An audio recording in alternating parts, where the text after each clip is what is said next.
मेरा नाम संगीता है। मैं अपने पापा के साथ घर में अकेली रहती थी। मेरा इस दुनिया में मेरे पापा के अलावा कोई नहीं था।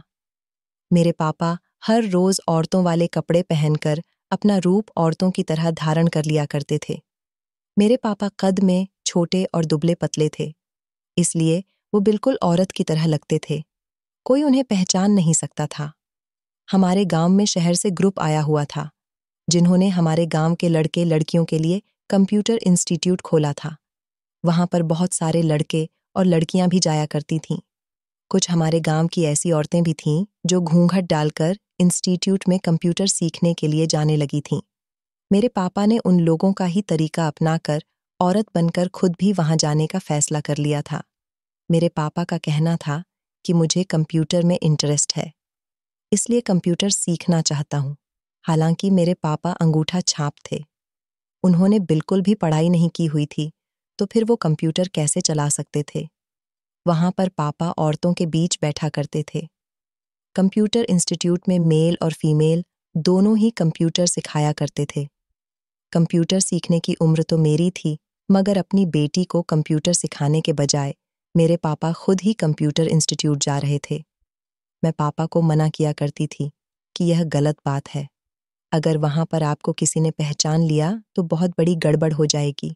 सारे गांव में इस तरह से आपकी बेइज्जती भी हो सकती है, और अगर गांव के लोगों को पता चल गया कि आप औरत का रूप धारण करके इंस्टीट्यूट में कंप्यूटर सीखने के लिए जा रहे हो, तो वहां पर आपकी बेइज्जती होने के साथ साथ सारे लोग आपकी मजाक भी बनाएंगे। ये अच्छी बात नहीं कि आप औरत बनकर वहां पर जाओ। आप अपनी असली पहचान के साथ भी तो कंप्यूटर सीखने के लिए जा सकते हो। आखिर लोगों को धोखे में रखने से आपका क्या फायदा होगा? झूठ बोलना पाप है, और इस बात से भगवान भी नाराज होता है। मैंने सुना था कि औरतों के लिए फीमेल टीचर हैं और मर्दों के लिए मेल टीचर है, मगर मेरे पापा जबकि औरत का रूप धारण किया करते थे, इसलिए उनका सामना औरत से ही होता था। न सिर्फ वो वहां पर औरतों पर अपनी नजर रखते थे, बल्कि उनके बीच में बैठते भी थे, और वैसे भी वो इंस्टीट्यूट बहुत छोटा था, इसलिए वहां पर आने वाले लोग ज्यादा थे। वहां की औरतें करीब करीब ही बैठा करती थीं, इसलिए औरत से औरत का टकराव होना तो जाहिर सी बात थी, और इस हिसाब से मेरे पापा बहुत बड़ी गलती कर रहे थे। मेरे पापा के पास पैसे भी नहीं थे। उन्होंने अपना मोबाइल बेचकर इंस्टीट्यूट में पैसे जमा किए थे।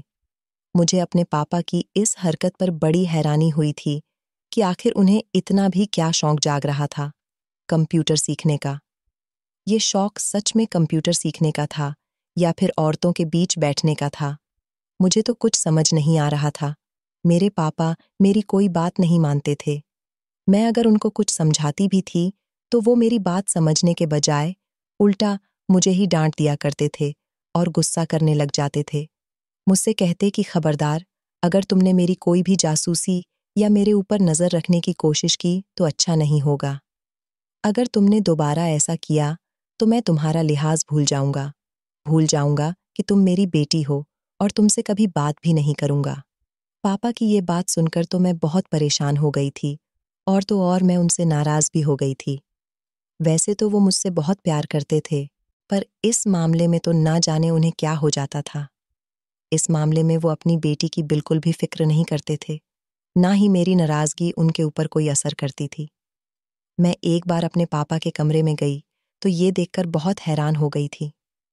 पापा ने बहुत सारे अपने कमरे में औरतों के कपड़े रखे हुए थे। उनके पास लेडीज सलवार कमीज और साड़ियां भी मौजूद थीं, और तो और पापा के पास मैंने लेडीज जूते चप्पल भी देखे थे। आखिर इन सारी चीजों का मेरे पापा के पास क्या काम था? आज मैं बहुत दिनों बाद अपने पापा के कमरे में आई थी, इसलिए सारा सामान देखकर चौंक गई थी, क्योंकि काफी दिनों से मैं अपने पापा के रूम की सफाई नहीं कर रही थी। आज सब कुछ देखकर मुझे एक बहुत बड़ा झटका लगा था। पता नहीं मेरे पापा क्या करना चाह रहे थे। मेरे पापा जहां भी जाते थे, औरतों के कपड़े पहनकर लंबा सा घूंघट काट लिया करते थे, ताकि उनको कोई पहचान न सके। कभी कभी तो मैं भी उनको पहचान नहीं पाती थी। मेरे पापा को सामने से देखने वाला इंसान भी आइडिया नहीं लगा सकता कि वो कोई औरत नहीं बल्कि मर्द है। ये सारा सामान देखकर मुझे अपने पापा से उम्मीद हो रही थी कि वो आगे भी कंप्यूटर इंस्टीट्यूट जाने की उम्मीद रखते हैं, तभी तो उन्होंने इतना सारा सामान इकट्ठा किया हुआ है। इतना सब कुछ देखकर मुझे अपने पापा पर बहुत गुस्सा आया था। मेरा मन तो कर रहा था कि मैं सारे सामान को आग में जला दूं, लेकिन इसका कोई फायदा नहीं हो सकता था। मैं सामान जला देती तो पापा और सामान ले आते। वैसे भी इस टाइम मेरे पापा के दिमाग पर औरत बनने का भूत सवार था। वो इस मामले में अपनी बेटी का भी लिहाज नहीं कर रहे थे। ये कोई सॉल्यूशन नहीं था कि मैं अपने पापा का सामान जला देती, लेकिन मैं अपने पापा पर छुप छुप कर नजर रखती थी। मेरे पापा ने बड़ा स्मार्टफोन बेचकर इंस्टीट्यूट में पैसे जमा करने के बाद अपने पैसों से एक छोटा मल्टीमीडिया मोबाइल खरीद लिया था। मैं हर रोज अपने पापा का मोबाइल भी चेक किया करती थी, पर मुझे उनके मोबाइल में भी कुछ नहीं मिला था। लेकिन मुझे इतना आइडिया जरूर हो गया था कि दाल में कुछ तो काला जरूर है। आखिर मेरे पापा का औरत बनने का क्या मकसद है, और फिर औरत बनकर कंप्यूटर इंस्टीट्यूट जाना। ये बहुत ही अजीब बात थी। पापा कोई तो खेल खेल रहे हैं, इस बारे में वो मुझे पता नहीं चलने देना चाहते थे। ये तो बहुत गलत हो रहा है। हर बार की तरह जब पापा इंस्टीट्यूट गए थे, तो उनके जाने के बाद घर पर एक औरत आई थी, जो मेरे पापा से कुछ पर्सनल बात कर रही थी। उस औरत ने भी अपने आप को अच्छी तरह से ढका हुआ था। उसने अपने चेहरे पर घूंघट लिया हुआ था। मुझे उसका चेहरा नजर नहीं आ रहा था।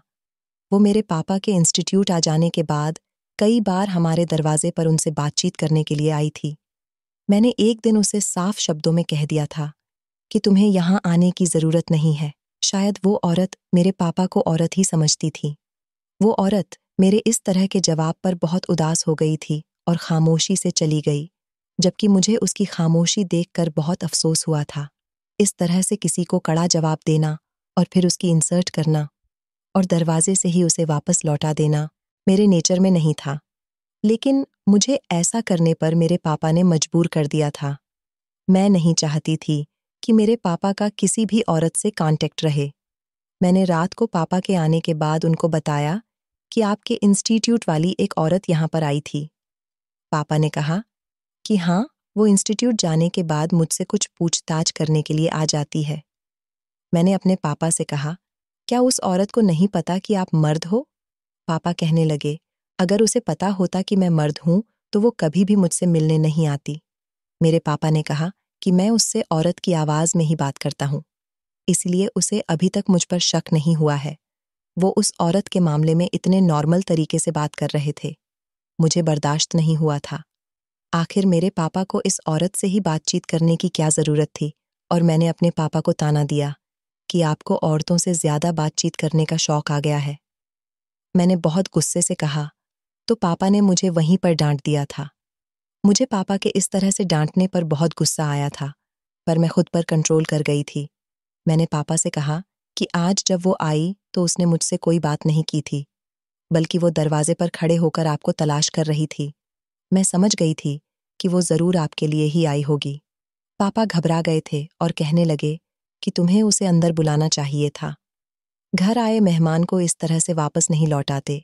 मेरी बात पर मेरे पापा के चेहरे का रंग बदला हुआ था। ऐसा लग रहा था जैसे उस औरत से बातचीत पर मेरे पापा को किसी गड़बड़ी का एहसास हो रहा था।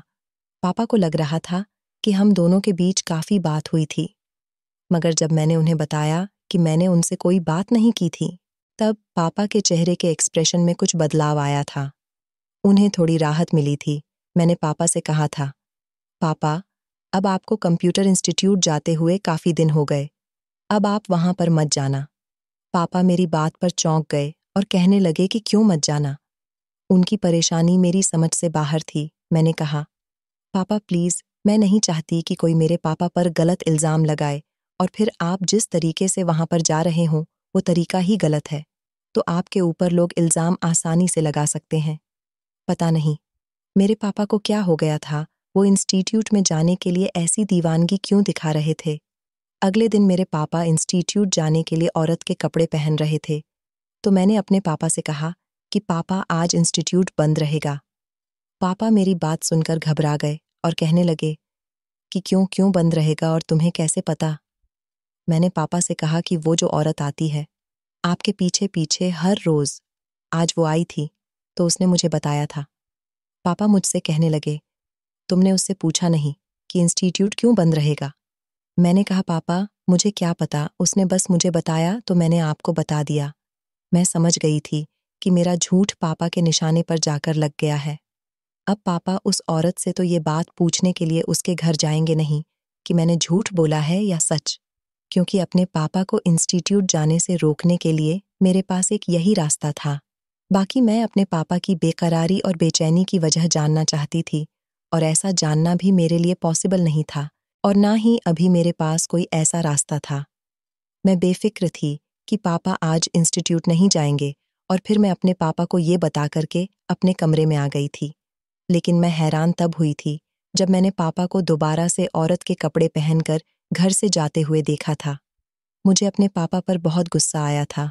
मैंने पापा को दरवाजे पर ही रोकते हुए कहा कि आज इंस्टीट्यूट बंद है, तो फिर आप क्यों जा रहे हो? मैंने पापा से गुस्से से ये बात पूछी थी कि मेरे पापा पागल हो गए और कहने लगे कि इंस्टीट्यूट खुला हुआ है और मैं वहां पर जरूर जाऊंगा और तुम्हें शर्म आनी चाहिए। तुम अपने पिता से झूठ बोल रही हो। मैं वहां पर कोई गलत काम करने नहीं जा रहा। तुम अपने पापा को एक हुनर लेने से रोक रही हो। तुम जानती हो कि कंप्यूटर सीखने से मैं भी किसी काबिल बन सकता हूँ।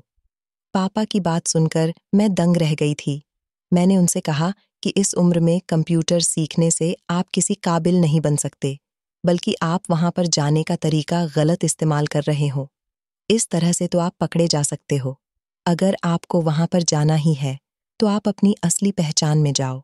मेरी बातों का असर पापा पर नहीं होता था। उन्होंने लेडीज चप्पल पहन ली थी, जो उनके पैरों में भी नहीं आ रही थी, और फिर वो घर से निकल गए कंप्यूटर सीखने के लिए। मेरा दिल रोने लगा और गुस्से से मेरा बीपी हाई हो रहा था। सिर्फ इतना ही नहीं था, मेरे पापा औरतों के कंप्यूटर इंस्टीट्यूट क्लास में जाकर ना जाने क्या सीखते थे, कि इंस्टीट्यूट क्लास में जाकर पूरे दिन तक औरत के रूप में रहकर अपने चेहरे पर घूंघट भी ढके रहते थे और मुझसे बातें भी इशारों में करते थे। मुझे ऐसा लगता था जैसे कि मेरे पापा नहीं बल्कि कोई और है, लेकिन ये कपड़े वही होते थे जो मेरे पापा इंस्टीट्यूट पहनकर जाते थे। कभी कभी मुझे अपने पापा पर शक होता था। जैसे तैसे दिन गुजर रहे थे और मैं अपनी आंखों से वो देखना चाहती थी कि आखिर कंप्यूटर क्लास में ऐसा क्या था जिसकी वजह से मेरे पापा इस कंप्यूटर इंस्टीट्यूट में जाते थे। इस रात से पर्दा तो अब इस इंस्टीट्यूट में जाकर ही उठ सकता था। अगली बार फिर से वही घूंघट वाली औरत मेरे पापा से बात करने के लिए आई, तो मैंने उससे अपने पुराने बिहेवियर के बारे में माफ़ी मांगी थी। उसने गर्दन हिलाकर मेरी माफ़ी को एक्सेप्ट कर लिया था। मेरे पापा उस समय घर में मौजूद नहीं थे। मैंने उसको बता दिया और फिर वो वहां से चली गई थी। वो औरत वहां से चली गई तो मैं भी वापस घर के अंदर आ गई थी। अब तो मुझे शक होने लगा था कि जरूर उस इंस्टीट्यूट में ही कुछ गड़बड़ है, और फिर मैं आज तक ये भी नहीं समझ पाई थी कि आखिर ये औरत कौन है और ये मेरे पापा से क्या बात करने के लिए आती है। मैं अगले दिन का इंतजार करने लगी थी। अगले दिन फिर से शाम के 4 बजे मेरे पापा इंस्टीट्यूट जाने के लिए तैयार होने लगे थे। मैं भी अपने पापा के पीछे पीछे सर पर दुपट्टा ओढ़कर निकल गई थी, और मैंने अपना चेहरा छुपा लिया था ताकि मुझे मेरे पापा पहचान न सके, और इंस्टीट्यूट में अपने पापा के 10 मिनट बाद अंदर गई थी। उसके बाद मैं औरतों की क्लास में बैठ गई थी, क्योंकि मैंने उसी क्लास की तरफ अपने पापा को जाते हुए देखा था। मैं वहां पर खाली सीट देखकर बैठ गई थी, और अभी मुझे यहाँ पर बैठे हुए 5 मिनट ही हुए थे। तभी अचानक क्लास की सारी औरतें और लड़कियां उठकर खड़ी हो गई थीं। वहां पर इंस्टीट्यूट की टीचर आई थी, जो कि बहुत खूबसूरत थी। इस औरत को देखते ही मेरी आंखों में अजीब सी चमक आ गई थी। वो बहुत खूबसूरत और जवान थी। देखने में तो वो शादीशुदा लग रही थी। इस औरत पर किसी का भी आसानी से दिल आ सकता था। मैं भी बड़ी गौर से उस खूबसूरत औरत को देख रही थी। मुझे ये भी याद नहीं रहा था कि मैं यहाँ पर आई किस लिए हूँ। वो टीचर कंप्यूटर के सामने बैठ गई थी, और फिर उसने कंप्यूटर ऑन करके सबको सिखाना शुरू कर दिया था। उसकी आवाज़ भी उसकी तरह ही प्यारी थी। उसकी मीठी मीठी आवाज़ सबके कानों में रस घोल रही थी। उन्होंने कब बातचीत शुरू की और क्या-क्या बताया, मुझे तो कुछ पता ही नहीं चला था, क्योंकि मैं तो उन्हें बड़े गौर से देख रही थी। वो अपनी मीठी आवाज़ से और बहुत प्यार से सारी औरतों और लड़कियों को कंप्यूटर के बारे में बता रही थी। मैं तो बस उसे देखने में मग्न थी क्योंकि मैंने भी पहली बार इतनी खूबसूरत टीचर को देखा था। अचानक मेरे दिमाग में घंटी बजी और मैं अलर्ट हुई।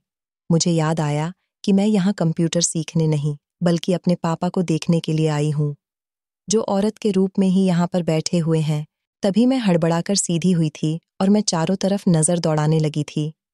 उस क्लास में काफ़ी सारे लड़के, लड़कियां और औरतें बैठी हुई थीं। मुझे पापा कहीं भी नज़र नहीं आ रहे थे। मैंने थोड़ा ऊंचा होकर देखा तो मैंने टीचर के दाएं तरफ देखा, तो ये देखकर मेरा दिल धक सा हो गया था कि मेरे पापा तो टीचर के सामने वाली सीट पर ही बैठे हुए थे। पापा के चेहरे का रुख भी उस टीचर की तरफ ही था। पापा के इतने आगे बैठने पर मुझे आइडिया हो गया था कि पापा उस औरत की तरफ दिलोजान से ध्यान दे रहे थे। मेरे दिल में अजीब तरह के ख्याल आने लगे थे, जिसे सोचते हुए मेरा दिल अजीब होने लगा था और मैं समझ गई थी कि मेरे पापा यहाँ पर इस औरत की वजह से आते हैं। जाहिर सी बात है, जब मैं लड़की होकर इस औरत की खूबसूरती में खो गई थी, तो फिर मेरे पापा तो एक मर्द हैं। मेरा दिल अचानक से पापा की इस हरकत पर दुखने लगा था। मेरे पापा इतने कमज़ोर कैरेक्टर के थे कि वो भूल चुके थे कि उनकी एक जवान बेटी भी है। ये बात मेरे लिए बहुत तकलीफ़देह थी। अगर इस टीचर को या फिर किसी को इस बारे में पता चल जाता कि औरत के रूप में मर्द यानी मेरे पापा बैठे हुए हैं, तो क्या होता? मेरा वहाँ पर बैठने का बहुत दिल कर रहा था, लेकिन मेरा दिल अचानक से अपने पापा की तरफ देखकर हर चीज़ से हट गया था। मुझे अपने पापा पर गुस्सा आ रहा था, इसलिए मैं खामोशी से पीछे के दरवाजे से बाहर आ गई थी। मैं जल्दी-जल्दी चलते हुए अपने घर गई थी। मुझे बहुत दुख हुआ था कि पापा ऐसी हरकत कैसे कर सकते थे। पापा को अपनी जवान बेटी का भी ख्याल नहीं आया था। 1 घंटा और गुजर गया, तो पापा घर पर आ गए थे और हर बार की तरह उन्होंने ना घूंघट हटाया और ना ही अपने कपड़े चेंज किए और बिल्कुल वैसे ही रहे, जैसे इंस्टीट्यूट जाया करते थे। मुझे अपने पापा की तरफ देखकर गुस्सा आने लगा था, क्योंकि अब मैं उनकी हरकतों को अच्छी तरह से जान गई थी कि वह इंस्टीट्यूट टीचर के लिए ही जाया करते थे। मैं सब कुछ समझ गई थी कि आखिर मामला यही है। यही वजह थी कि मेरे पापा पाबंदी से जाया करते थे और वहां पर उन्हें उस औरत को देखना होता था। मैं गुस्से से सब कुछ बर्दाश्त करने लगी थी, लेकिन पूरे 1 दिन का अपने पापा का चेहरा छुपाने का और बात ना करने का अंदाज मेरी कुछ समझ नहीं आता था। ऐसा भी क्या था कि पापा घर में भी औरतों का रूप धारण किए हुए ही रहते थे और मुझसे बात तक नहीं करते थे, बल्कि अकेले घर में भी अपने सर पर घूंघट डालकर रहते थे। अगर कुछ पूछो भी तो इशारों में जवाब दिया करते थे। मैं इस बात से तंग आ चुकी थी। मुझे अपने पापा पर गुस्सा आता था और ये गुस्सा आज के दिन के बाद और ज्यादा बढ़ गया था। मैं खामोशी से सारा तमाशा बर्दाश्त करने लगी थी। पापा तो इंस्टीट्यूट की बुक हाथ में लेकर सोफे पर बैठे रहते थे। कभी-कभी मुझे लगता भी था कि पापा मुझे देख रहे हैं, लेकिन जब मैं उन्हें देखती तो मुझे कुछ पता ही नहीं लगता था, क्योंकि उनका चेहरा तो घूंघट से ढका हुआ होता था। मेरा सब्र अब जवाब दे रहा था, क्योंकि मुझे ये सब कुछ बर्दाश्त करते हुए अब बहुत समय हो गया था। एक दिन मैंने ठान लिया था कि मैं अपने पापा का चेहरा खोलकर उनसे कहूंगी कि अपने कपड़े बदल कर आओ और मेरे साथ नॉर्मल बिहेव करो। इसीलिए मैंने ऐसा ही कहा। मैं अपने पापा के पास गई और उनसे कहने लगी कि अपना चेहरा खोलो और ये सब भी उतारो जो पहन रखा है। पर पापा पर तो कोई फर्क नहीं पड़ता था। ऐसा लगता था जैसे वो मेरी बात को एक कान से सुनकर दूसरे कान से निकालते हैं। जब मैं और ज्यादा गुस्सा होने लगी और कहने लगी कि बस अब बहुत हो गया, ये सब नाटक अब तो आप अपनी कंप्यूटर क्लास से आ चुके हो, तो अब आप औरतों वाले कपड़े घर में क्यों पहने हुए हो और ना बोलने का रिएक्शन क्यों करते हो, जिसके लिए आप सब नाटक करते हो। मैं उसकी हकीकत भी जान चुकी थी। अब आपको मेरे सामने ज्यादा नाटक करने की जरूरत नहीं है। मैं बहुत गुस्से से अपने पापा से बात कर रही थी। मेरे पापा मेरी बात को नजरअंदाज करते हुए अपने कमरे की तरफ जाने लगे थे। मुझे इस तरह से पापा का मेरी बात को इग्नोर करना बहुत बुरा लगा था और मैंने फैसला कर लिया कि मैं अपने पापा का सारा सच जानकर ही रहूंगी और उनका चेहरा भी खोल कर रहेंगी। आखिर इस घूंघट की वजह क्या है और वो हफ्ते में एक बार ऐसा क्यों करते हैं कि इंस्टीट्यूट से आने के बाद वो कपड़े भी नहीं बदलते और मुझसे बात भी नहीं करते। रात के समय जब पापा किचन में अपने लिए खाना लेने आए तो मैं फौरन उनके कमरे में जाकर बेड के नीचे छुप गई थी। मुझे यकीन था कि खाना खाते समय तो पापा जरूर अपने चेहरे से घूंघट को हटाएंगे, और ऐसा ही हुआ। पापा ने जैसे ही दुपट्टे का घूंघट हटाया तो उनको देखकर मेरी आंखें फटी की फटी रह गई थीं। मेरी आंखों ने ये क्या देख लिया था? मुझे तो अपनी आंखों पर विश्वास ही नहीं हो रहा था। मैंने क्या देखा? मैं बस इतना जानती थी, जो मैंने देखा वो मुझे नहीं देखना चाहिए था। मैंने अपने साथ बहुत गलत किया। मेरे पैरों तले से जमीन निकल चुकी थी। मुझे ऐसा लग रहा था जैसे मेरा दम घुटने लगा है, क्योंकि घूंघट में मेरे पापा। मेरी उम्र 19 साल है। मैंने अपनी जिंदगी बिना माँ के गुजारी थी। मुझे मेरे पापा ने ही पाल पोस कर बड़ा किया था। जब मैं बहुत छोटी थी तब मेरी मम्मी मुझे इस दुनिया से छोड़कर चली गई थी। मैं अपना इंटर कंप्लीट कर चुकी थी और अब मेरा आगे पढ़ने का कोई इरादा नहीं है। क्योंकि मेरे घर में कोई औरत नहीं है, इसीलिए मुझे घर को भी संभालना होता था। मैंने अपने किसी रिश्तेदार को नहीं देखा था। सुना था कि मेरे कुछ रिश्तेदार हैं, लेकिन मेरे पापा हमें उनसे मिलने नहीं देते थे। मैं हमेशा अपने मम्मी पापा की शादी की फोटो देखकर उसे प्यार करती रहती हूँ और हर दिन अपनी मम्मी को याद करती हूँ। लेकिन पापा ने जब से कंप्यूटर इंस्टीट्यूट जाना शुरू किया, तब से तो मेरी पूरी जिंदगी बदलकर ही रह गई थी। मेरे जो पापा मुझसे इतना प्यार किया करते थे, कंप्यूटर इंस्टीट्यूट जाने के बाद उनका सारा ध्यान वहीं पर ही लगने लगा था। ऐसा लगता था जैसे वो अपनी बेटी को दिन ब दिन भूलते चले जा रहे हैं। मेरे पापा ने मुझे बताया था कि तुम्हारी मम्मी गरीब परिवार की थीं और मेरे नाना मजदूर इंसान थे, जो सिर्फ इतना ही पैसा कमाते थे जिससे उनके घर का गुजारा हो रहा था।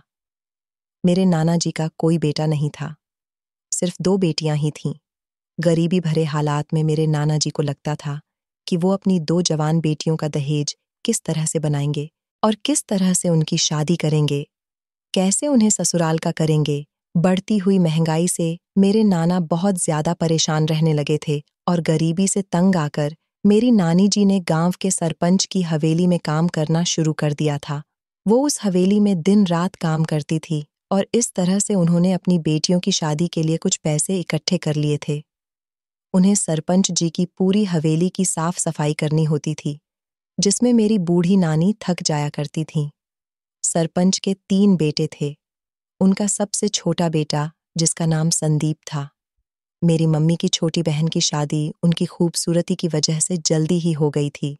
जैसे तैसे मेरे नाना नानी ने पहले अपनी छोटी बेटी की शादी कर दी थी और अब शादी के लिए मेरी मम्मी बची थी। वैसे तो मेरी मम्मी भी जवान थी, मगर वो मेरी मौसी से कम खूबसूरत थी। देखने वाले कहते थे उनकी सबसे छोटी बेटी ज्यादा खूबसूरत है। हालांकि बड़ी बेटी भी खूबसूरत है, लेकिन छोटी बेटी के मुकाबले थोड़ी कम है। मेरी मम्मी घर में सिलाई किया करती थी। मेरी मम्मी बहुत सीधी सादी और बहुत भोली भाली औरत थी, जिन्होंने कभी किसी मर्द को नजर तक उठाकर नहीं देखा था। मेरी मम्मी के कई रिश्ते आए थे, जो कि बहुत गरीब लोगों के यहाँ से आए थे, लेकिन मेरी नानी का कहना था कि वो अपनी बेटी की शादी गरीब परिवार में नहीं करेंगी, क्योंकि पहले से ही उन्होंने इतने मुश्किल वक्त गुजारे थे। अब वो नहीं चाहती थीं कि बाकी की जिंदगी भी उनकी बेटी गरीबी के साथ ही गुजारे। काफी सारे रिश्ते ऐसे थे जो मेरी मम्मी को भी पसंद नहीं आए थे। एक दिन नानी की तबीयत कुछ खराब थी, इसलिए वो मेरी मम्मी को सरपंच जी की हवेली पर ले गई। साफ सफाई का काम करने के लिए। बाकी का कुछ काम अगर नानी से नहीं होता तो वो मेरी मम्मी कर लिया करती थी। सरपंच जी की हवेली में अब नानी की जगह मम्मी काम करने लगी थी। हवेली में झाड़ू पोछा करना, सबके कमरों की सफाई करना और खाना बनाना वगैरह वगैरह। जिन दिनों मेरी मम्मी हवेली में काम कर रही थी, उन दिनों सरपंच का सबसे छोटा बेटा संदीप दोस्तों के साथ कहीं घूमने गया हुआ था। वो उस दिन ही घर पर आया था और घूमने के दौरान उसका एक्सीडेंट हो गया था। उसकी एक टांग की हड्डी फ्रैक्चर हो गई थी, इसलिए डॉक्टर ने आराम बताया था। सरपंच जी का सबसे छोटा बेटा संदीप कोई और नहीं, वो मेरे पापा ही थे। मेरे पापा ने जब से इस घबराई हुई लड़की को अपने घर में देखा, तो उनकी नज़र उस पर ही रहने लगी थी, क्योंकि उन्होंने पहली बार इस नौकरानी को अपने घर में देखा था। उनको देखते ही उन्होंने पहली नज़र में उसे पसंद कर लिया था और फिर मेरे पापा की नज़रें बार बार पूरी हवेली में मम्मी को ही तलाश कर रही थीं। मालकिन ने मेरी मम्मी से मेरे पापा के कमरे में हल्दी वाला दूध ले जाने के लिए कहा था। वो नई नई थी, इसलिए मेरे पापा के कमरे में जाने से घबरा रही थी। वो पापा के कमरे में जाने से थोड़ा उलझ रही थी, पर नानी ने उन्हें समझाया कि छोटे मालिक बहुत अच्छे इंसान हैं, तुम दूध रखकर वापस आ जाना। मम्मी पापा के कमरे में हल्दी वाला दूध लेकर गई तो पापा उन्हें लगातार देख रहे थे। मेरे पापा ने मेरी दादी से कहा कि उन्हें एक नौकरानी की ज़रूरत है जो कमरे में उनका ख्याल रखे। मेरी नानी की तबीयत खराब थी, इसलिए वो आराम आराम से काम कर रही थी। मेरी दादी ने मेरी मम्मी से कहा कि तुम चली जाओ, मेरे बेटे को अगर किसी काम की ज़रूरत हो तो उसका काम कर देना। मेरे पापा को किसी और नौकरानी की ज़रूरत नहीं, बल्कि मेरी मम्मी की ही ज़रूरत थी, क्योंकि वो समझ गए थे कि वही है जो इस घर में नई नौकरानी बनकर आई है और बाकी के सारे नौकर भी अपने अपने काम में लगे हुए थे। इसीलिए मेरी दादी ने ये काम मेरी मम्मी को ही सौंप दिया था। मेरे मम्मी पापा के कमरे में गई तो उन्हें देखकर घबरा गई थी। उनसे पूछने लगी कि बताओ साहब, कौन सा काम है? पापा ने मम्मी को बैठने के लिए कह दिया था और कहा था कि तुम यहाँ सोफे पर बैठी रहो। अगर मुझे किसी काम की ज़रूरत होगी तो मैं तुम्हें बता दूंगा। पापा तो बिस्तर पर ही लेटे हुए थे, वो तो खड़े तक नहीं हो सकते थे, इसलिए मम्मी को भी यही लगा कि उनको उनकी सेवा करनी चाहिए। मम्मी सोफे पर बैठ गई थी और खाली बैठे बैठे वो बहुत परेशान हो गई थी। पापा ने धीरे धीरे मम्मी से बातचीत का सिलसिला शुरू किया और बातचीत करते हुए मम्मी के बारे में इंफॉर्मेशन निकालने लगे। उनका काम, उनका घर, उनकी फैमिली के बारे में और उनकी पढ़ाई लिखाई के बारे में पापा ने सब कुछ मम्मी से बातों बातों में पूछ लिया था। बात करने से पापा को अंदाजा हो गया था कि मम्मी बहुत भोली है, वो ज्यादा बाहर की दुनिया को नहीं जानती। रात के समय मम्मी नानी के साथ अपने घर वापस चली गई थी। मेरे पापा को मम्मी बहुत पसंद आई थी। पापा अगले दिन के लिए मम्मी का बेचैनी से इंतजार करने लगे थे, पर दूसरी सुबह मम्मी नहीं आई थी। नानी की तबीयत बेहतर हुई तो वो अकेले ही काम पर आ गई थी। जब नानी पापा के कमरे की सफाई करने के लिए गई तो बातों बातों में पापा ने नानी से पूछा था कि वो जो नई नौकरानी आई है आज वो काम पर नहीं आई।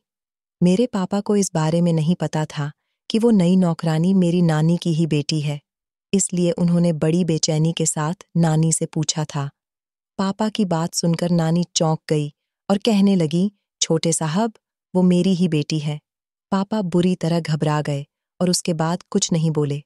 पापा समझ गए कि वो लड़की काम नहीं करती, वो सिर्फ अपनी माँ की जगह पर ही काम करने के लिए आई थी। मेरे पापा की टांग ठीक होने में 2 महीने लग गए थे। मेरे पापा पढ़े लिखे नहीं थे, क्योंकि उन्होंने पढ़ाई पर कभी ध्यान ही नहीं दिया था। पापा ठीक हुए तो घर में उनकी शादी की बातें चलने लगी थीं। मेरे पापा घर में सबसे छोटे थे। उनके 2 बड़े भाई और 2 बड़ी बहनें थीं। मेरे दादाजी तो गांव के सरपंच थे, इसलिए उनका गांव में बहुत नाम था। मेरे पापा के दोनों भाइयों की शादी हो चुकी थी और दोनों बुआ की भी, सिर्फ मेरे पापा ही बचे थे। मेरी दादी ने पापा के लिए गांव के ही एक जमींदार की बेटी को पसंद कर लिया था, लेकिन पापा ने इनकार कर दिया और कहा कि वो किसी और को पसंद करते हैं और शादी भी उसी से करना चाहते हैं। जब सबने उस लड़की के बारे में पूछा तो पापा ने बताया कि वो हमारे घर की नौकरानी की बेटी है। ये बात सुनते ही घर में हंगामा मच गया था और सबने रिश्ते से साफ इनकार कर दिया। मेरे पापा सबसे छोटे और जिद्दी बेटे थे, इसलिए उन्होंने कसम खा ली थी कि वो शादी करेंगे तो उसी लड़की से करेंगे। कोई भी उनकी जिद मानने के लिए तैयार नहीं था। मेरे पापा भी अपनी जिद पर कायम रहे और फिर फाइनली उनके परिवार वालों को मानना पड़ गया था। पापा के कहने पर मेरे दादा दादी नानी के घर रिश्ता लेकर चले गए थे। मेरी मम्मी को देखकर उन्होंने पापा के लिए पसंद कर लिया था, पर मेरी दादी और दादा को नानी का घर पसंद नहीं आया था। फिलहाल मेरे मम्मी पापा का रिश्ता हो गया और शादी सिंपल तरीके से हो गई थी, क्योंकि मेरे दादा नहीं चाहते थे कि गांव में लोगों को पता चले कि उनके बेटे की शादी उनके ही घर की एक नौकरानी के बेटे से हो रही है। नाना नानी ने अपनी हैसियत के मुताबिक मम्मी को दहेज देना चाहा, मगर पापा ने लेने से साफ इनकार कर दिया था। शादी के बाद मेरी मम्मी के साथ घर वालों का बिहेवियर नौकरों से भी बदतर था और मम्मी उस घर में घुट-घुट कर रह रही थी। जब ये बात मेरे पापा को पता चली तो वो मम्मी को लेकर अलग हो गए। सबको बहुत ऐतराज हुआ, झगड़ा भी हुआ, पर मेरे पापा ने किसी की एक ना सुनी थी। शादी के 1 साल बाद मैं पैदा हो गई थी। जब मैं 2 साल की हुई तो मेरी मम्मी का चक्कर गांव के ही आदमी के साथ हो गया था। मेरे पापा तो काम में बिजी थे, इसलिए मेरे पापा को कुछ पता नहीं चला, जबकि उनके परिवार वालों को सब पता चल गया था और उन्होंने बहुत हंगामा किया था। मेरी मम्मी रो रही थी कि ऐसा कुछ नहीं है, लेकिन मेरी बुआ ने यकीन दिलाया कि वो आदमी मेरी मम्मी के लिए ही घर आता था। इसलिए मेरे पापा को भी बुआ की बातों पर यकीन आ गया था। पापा ने मम्मी के मुंह पर थप्पड़ मार दिया और उनको घर से निकालने लगे। मेरी मम्मी उन्हें यकीन दिलाने की कोशिश कर रही थी, पर पापा ने एक नहीं सुनी। मेरी मम्मी को पापा ने घर से निकाल दिया। मेरी बुआ ने पापा से मम्मी को डिवोर्स देने के लिए कहा था, पर पापा नहीं दे सके और मम्मी पापा के घर से निकलकर नानी के घर चली गई। मम्मी मुझे अपने साथ लेकर जाना चाहती थी, मगर पापा ने मुझे जाने नहीं दिया और ना ही मम्मी को मुझसे दोबारा मिलने दिया, और पापा ने मुझे अकेले ही पाल पोस कर बड़ा किया। मैं जैसे जैसे बड़ी हुई तो जो मेरी बुआ थी वो मुझे कभी पलटकर देखती नहीं थी। वो हमारे घर आने लगी और मुझे मेरी मम्मी की बुराइयां बताने लगी। उन्होंने मुझे बताया था कि तुम्हारी मम्मी किसी के साथ भाग गई थी, क्योंकि उस समय मैं छोटी थी और मुझे कुछ पता नहीं था। मेरे छोटे से दिमाग में उन्होंने बात डाल दी थी कि मेरी मम्मी ने मेरे पापा के साथ बेवफाई की थी। इस तरह मुझे धीरे धीरे अपनी मम्मी से नफरत होने लगी थी और मैं अपने पापा को ही अपना सब कुछ मानने लगी थी। मेरी वजह से पापा ने दूसरी शादी नहीं की थी। कहीं न कहीं मम्मी से मोहब्बत पापा के दिल में अभी तक जिंदा थी, जबकि मेरी दादी और बुआ ने बहुत कोशिश की कि मेरे पापा दूसरी शादी कर लें। समय इसी तरह से गुजरता चला गया। फिर मेरे पापा मुझे लेकर इस गांव में आ गए थे और मैं अपने सारे रिश्तेदारों को भूल गई थी। मुझे इतना पता था कि मेरे रिश्तेदार हैं। मेरे पापा ने हमारे किसी रिश्तेदार से कोई कांटेक्ट नहीं रखा। मैं बड़ी हो गई और मैंने अपने घर को संभाल लिया। सब कुछ बिल्कुल ठीक चल रहा था। बस जब से हमारे गांव में कंप्यूटर इंस्टीट्यूट खुला था, मेरे पापा की आदतें बदल गई थीं। मैं जब से कंप्यूटर इंस्टीट्यूट गई थी, मैं तो समझती थी कि पापा वहां पर टीचर की वजह से जाते हैं, लेकिन अब जो मैंने देखा उसे देखकर तो मेरे पैरों तले से जमीन निकल गई थी, क्योंकि घूंघट में कोई और नहीं, मेरी मम्मी थी। मैंने अपनी मम्मी का फोटो देखा हुआ था। मैं उन्हें टूटी फूटी आंखों से देख रही थी। मैंने चिल्लाकर कहा कि आप यहाँ पर क्यों आई हो? तो वो रोते हुए मुझे अपने गले लगाने लगी। मैंने उन्हें खुद से दूर कर दिया और मैं रोते हुए अपने कमरे में बंद हो गई। मुझे समझ आ गया था कि कपड़े चेंज क्यों नहीं होते थे, क्योंकि हर हफ्ते मेरे पापा की जगह मम्मी घर आती थी। इतने सालों से मैं उनकी ममता के लिए तरसी हुई थी और वो इस तरह से मेरे सामने आई थी। ये मेरे लिए बहुत गहरा सदमा था। किसी ने मेरा कमरा चाबी से खोल दिया था। मैं फुट कर रो रही थी। मैंने सर उठाया तो कमरे के अंदर पापा थे। मैं उनके गले लगकर रोने लगी थी। मेरे पापा खुद भी रोते हुए मुझसे माफी मांग रहे थे और फिर जो कुछ उन्होंने बताया उसने तो मेरे होश उड़ा दिए थे। मेरी मम्मी से मेरी दादी और बुआ की नफरत इतनी बढ़ गई थी कि उन्होंने ही ये गलत फहमी मेरे पापा के दिमाग में डाली थी, और इस तरह से मेरी मम्मी बदनाम हो गई थी कि उनका किसी के साथ अफेयर चल रहा है, जबकि मेरी मम्मी का किसी के भी साथ कोई अफेयर नहीं चल रहा था। दादी और बुआ ने अपनी नफरत को अंजाम देने के लिए मेरी मम्मी पर झूठा इल्जाम लगाया था। मेरी मम्मी ने मुझसे मिलने की बहुत कोशिश की थी, पर पापा नहीं माने। जब मम्मी को पता चला कि हम इस गांव में आ गए हैं, तो वो भी यहाँ पर आ गई। अभी 2 महीने पहले मेरी बुआ की तबीयत बहुत खराब थी और वो समझ गई थी कि उन्होंने मेरी मम्मी के साथ बहुत बुरा किया था। इसलिए उन्होंने मेरे पापा को बुलाकर सब कुछ बता दिया था और अपने किए की माफी मांग ली थी। मेरे पापा शर्मिंदगी से कई दिनों तक अपने कमरे में बंद रहे थे और फिर उन्होंने मम्मी से माफी मांगी। मम्मी ने अभी भी पापा से यही कहा था कि मैं अपनी बेटी से मिलना चाहती हूँ, लेकिन ये बात वो पति पत्नी जानते थे कि मैं अपनी मम्मी से बहुत नफरत करने लगी हूँ। मैं उन्हें याद भले ही करती हूँ, पर उन्होंने जो मेरे पापा के साथ किया था, मैं उसको भूली नहीं हूँ। इसलिए ही इतनी आसानी से मम्मी घर नहीं आ सकती थीं। वो हर हफ्ते पापा के पीछे भी मुझे देखने के लिए ही आती थी। ये वही औरत थी जो दरवाजे पर घूंघट डालकर आती थी, और मम्मी ही वही औरत थी जो हर हफ्ते पूरा एक दिन घर में गुजारती थी और जिनको मैं अपना पापा समझती थी। वो कंप्यूटर इंस्टीट्यूट मेरी मम्मी की दोस्त का था, जिनके साथ साथ मेरी मम्मी यहाँ पर आ गई थी। पापा को जब पता चला कि मेरी मम्मी यहाँ इस गांव में आ गई है, तो मेरे पापा ने उनसे मिलने के लिए वहां जाना शुरू कर दिया था। वहां जाने के बाद मम्मी पापा के रूप में आ जाती और हमारे घर में आकर मुझे देखा करती थी, क्योंकि मेरी मम्मी मुझे देखने के लिए तरस रही थी। मैं सारी बात सुनकर बहुत रो रही थी। मेरी नज़र मेरी मम्मी पर गई तो उन्होंने भी मुझसे माफ़ी मांगी थी, पर इसमें मेरी मम्मी की कोई गलती नहीं थी। मैंने उन्हें माफ़ कर दिया था। अब हम सब लोग खुशी-खुशी एक ही घर में रह रहे हैं। मुझे मेरी मम्मी मिल गई और मेरे पापा भी पहले की तरह नॉर्मल हो गए। मैं आप लोगों से बस यही कहना चाहती हूँ कि रिश्ते पर भरोसा करना बहुत ज़रूरी है। दूसरों की बातों में आकर कभी-कभी हम अपने रिश्तों से काफ़ी सालों तक दूर रहते हैं। दोस्तों, मैं उम्मीद करती हूँ आपको हमारी कहानी पसंद आई होगी। कहानी पसंद आए तो वीडियो को लाइक करें, चैनल पर नए हैं तो चैनल को सब्सक्राइब करें और हाँ, नोटिफिकेशन को ज़रूर दबाएं ताकि अगली अपडेट सबसे पहले आपको मिले। धन्यवाद।